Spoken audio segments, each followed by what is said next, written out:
Olá pessoal, estamos aqui para mais um Minuto de Luz e hoje comentaremos o item 4 do capítulo 17 do Evangelho segundo o Espiritismo, denominado Os Bons Espíritas.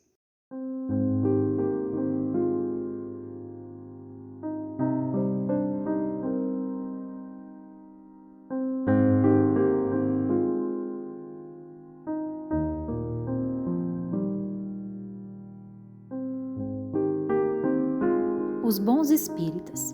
O espiritismo bem compreendido, mas sobretudo bem sentido, conduz forçosamente aos resultados acima, que caracterizam o verdadeiro espírita como o verdadeiro cristão, que são a mesma coisa. O espiritismo não criou nenhuma moral nova, facilita aos homens a inteligência e a prática da moral do Cristo, dando uma fé sólida e esclarecida àqueles que duvidam ou vacilam. Mas muitos daqueles que creem nos fatos das manifestações não compreendem nem as suas consequências, nem o seu alcance moral, ou se as compreendem, não as aplicam a si mesmos. A que se prende isso? À falta de precisão da doutrina?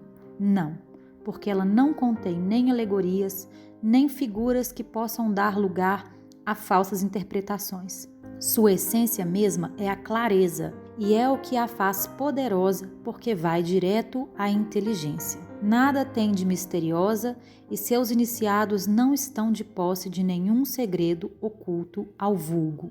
É preciso, pois, para compreendê-la, uma inteligência fora do comum?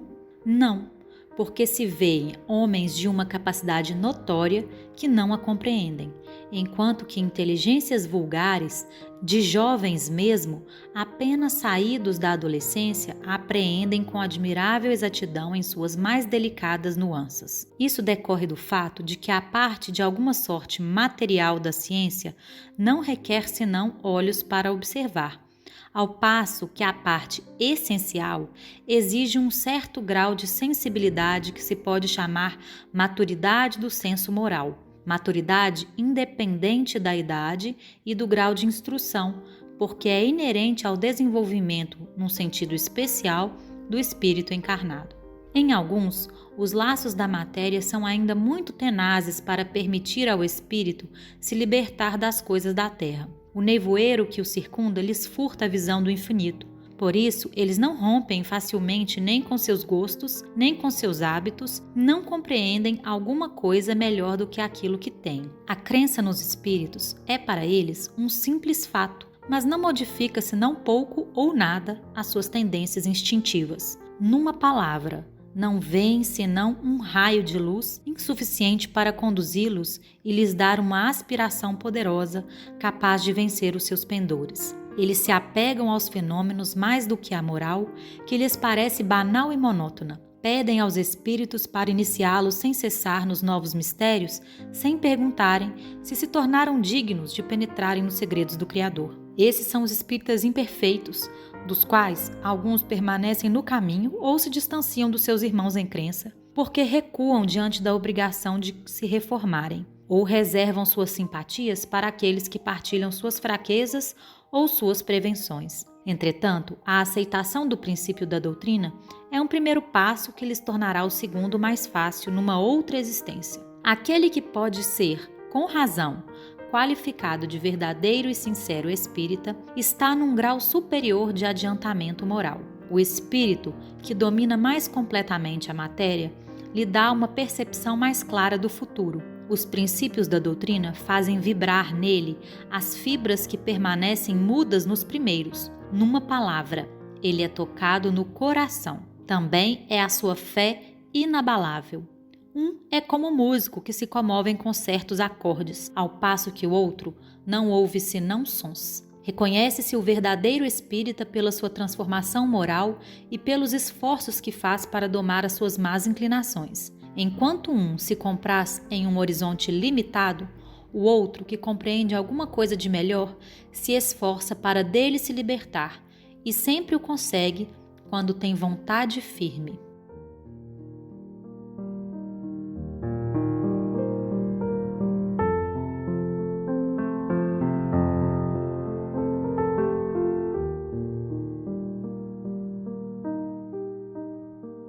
Os princípios que nós encontramos no Espiritismo, os ensinamentos que começaram a ser divulgados por ele, já haviam sido revelados em diversas épocas na humanidade, em diversas culturas. Mas, de uma forma ou de outra, esses ensinamentos estavam sempre limitados, restritos a grupos de iniciados, e o povo, a massa das pessoas, não tinha acesso a esses ensinamentos. O que o Espiritismo fez ao demonstrar a realidade da vida após a morte, através das comunicações mediúnicas, de forma racional e compreensível a todos, com essa clareza, de forma tão explícita, fez com que todas as pessoas pudessem acessar esses conhecimentos e eles puderam então ser divulgados a todas as pessoas irrestritamente. Como disse Allan Kardec nessa lição, o Espiritismo vai direto à inteligência para se fazer compreensível. Quando a gente pensa nisso, a gente pode achar que então, para entender o Espiritismo, é necessário ter uma inteligência fora do normal, ou uma inteligência bastante desenvolvida, para que esses ensinamentos sejam absorvidos. Mas isso não é verdade.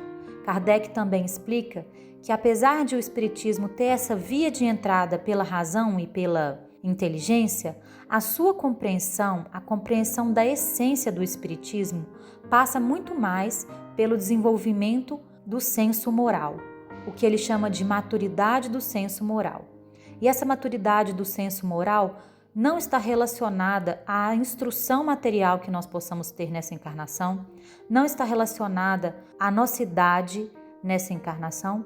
E o que Kardec coloca é muito interessante, que pessoas de uma capacidade intelectual notória têm dificuldade de compreender a essência do Espiritismo.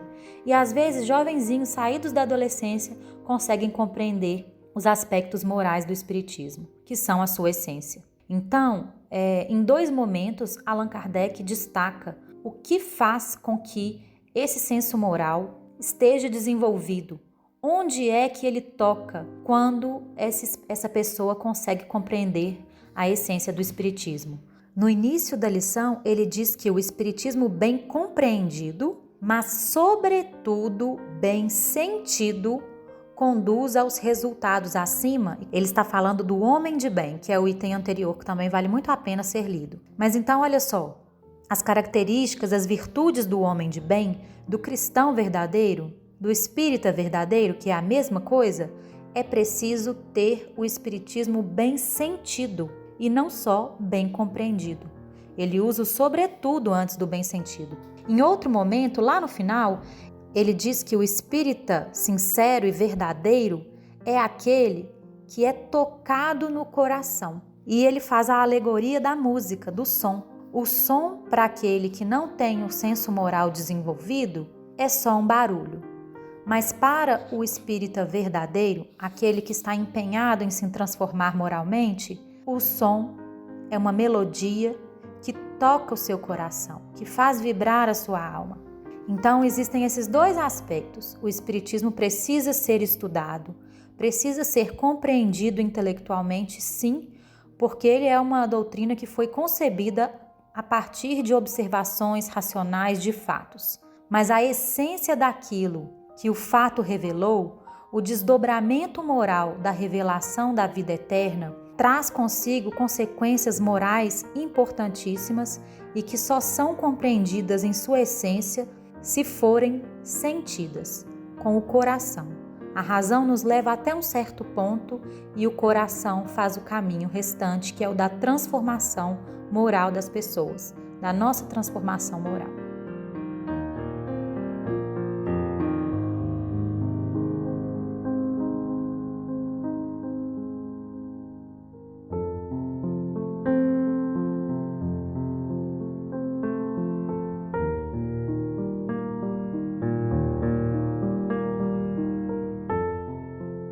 Allan Kardec também fala muito sobre o espírita imperfeito. Ele diz que o espírita imperfeito é aquele em que o interesse material ainda é muito forte e não oferece espaço suficiente para que o espírito oriente as decisões, as escolhas.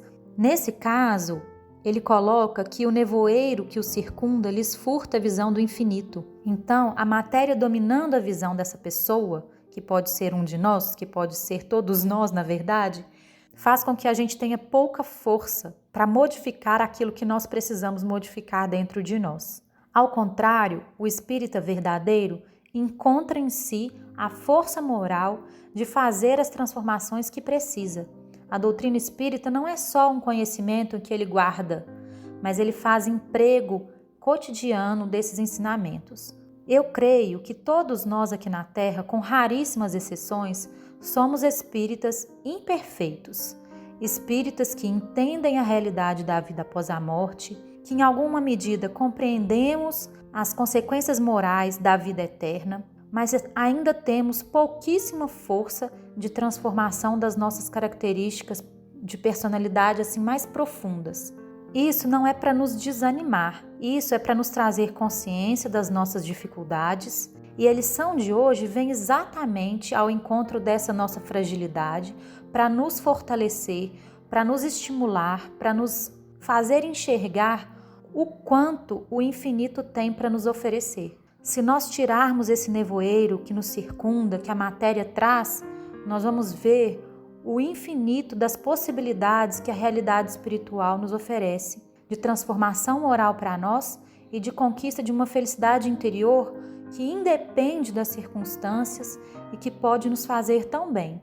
Com essa visão do infinito, vendo o que realmente pode nos fazer felizes internamente, não externamente, as coisas exteriores, as dificuldades exteriores serão vistas por nós de uma perspectiva diferente, a perspectiva do aprendizado, da evolução, e não deixarão de ser difíceis, mas nos tornarão fortes, fortalecerão a nossa fé e farão com que a gente possa, numa outra existência, estar um pouco mais próximos dessa condição de espíritas verdadeiros, aqueles em que a natureza espiritual predomina sobre a material. É um caminho, estamos nesse caminho. Reconhecer que somos pequenos, reconhecer que ainda somos tão materiais e que ainda não conseguimos aprender tudo que o Espiritismo tem para nos oferecer, não nos faz piores. Mas deixar de fazer esse esforço, deixar de conquistar cada vez um pouco mais na direção desse espírita verdadeiro, é um atraso para nós mesmos. Que nós possamos então buscar os valores cristãos e espíritas, que são a mesma coisa, para a nossa melhoria interna, e encontraremos dentro de nós a recompensa que precisamos e os estímulos que precisamos para continuar caminhando, vencendo as dificuldades, enxergando as dificuldades com um olhar diferente, com o olhar da misericórdia de Deus, com o olhar do convite à renovação, e que tudo isso sempre nos trará algo de bom no futuro. Ainda estamos nessa condição de que precisamos de estímulos no tempo e no espaço para conseguirmos realizar um pouquinho agora. Com o tempo, o bem para nós será o bem. Não precisaremos de estímulos para realizá-lo, mas por enquanto vamos caminhando com a certeza de que Deus nos aguarda cada vez um pouco mais aperfeiçoados, cada vez um pouco mais amorosos, perdoadores, humildes, agradecidos, dispostos a pensar nos outros mais do que em nós mesmos, que essa foi toda a moral que Jesus ensinou. Amar a Deus sobre todas as coisas e ao próximo como a nós mesmos. Que isso seja vivenciado por nós a cada minuto da nossa vida com um pouco mais de esforço, com um pouco mais de vontade. E se a gente tiver vontade firme, como disse Allan Kardec, nós vamos sempre conseguir essa evolução. Espero que esse minuto de luz tenha te ajudado a compreender um pouco mais sobre você mesmo, sobre a sua realidade íntima, e que você se sinta forte para vencer os maus pendores que ainda guarda no seu coração, para fazer todo o bem que você puder nessa vida. Um grande abraço e até a próxima.